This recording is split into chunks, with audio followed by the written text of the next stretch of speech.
I'm going to show you a great puree recipe for introducing red meat for the first time to your baby. All you need is a small handful, about 80 grams of minced beef, 1 apple and some sage leaves. Grab your apple, make sure it's washed really well, and I'm going to leave the skin on because the skin is where a lot of the nutrients are for your baby. All you need to do is quarter your apple and core it and pop it in your steamer. Then you're going to put your handful of minced beef into the steamer as well with the apples. And then I'm going to grab about 2 sage leaves to put in with them, just to give that extra new flavour to your baby. If you don't have sage, you could use basil, chives, whatever herbs you fancy. Pop the lid on and turn it on. Just check before you finish that your meat is not pink in the middle, because you want to make sure it's fully cooked through.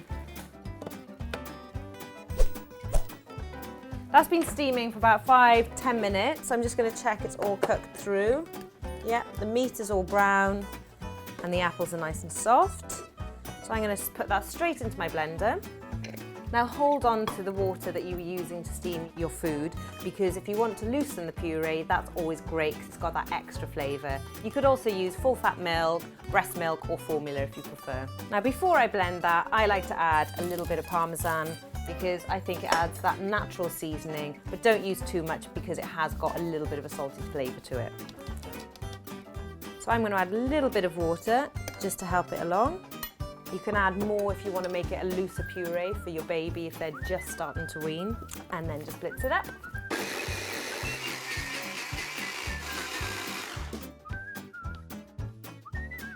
So there you go, a nice, quick, simple puree to introduce red meat to your baby for the first time. And don't forget, if you want to make this a little bit chunkier because your baby's being introduced to different textures, you can also mash it with a fork. I would probably peel the apple in that case, just to make it a little bit easier, but you can leave it nice and chunky for your baby to try out new textures. That is a great recipe and puree for introducing first foods to your baby. I'd love to hear what you do when introducing first foods, so do leave your comments below, and don't forget to subscribe to the channel. It's free and there's lots more recipes for weaning your baby, feeding your picky eater toddlers, and recipes for the whole family to enjoy.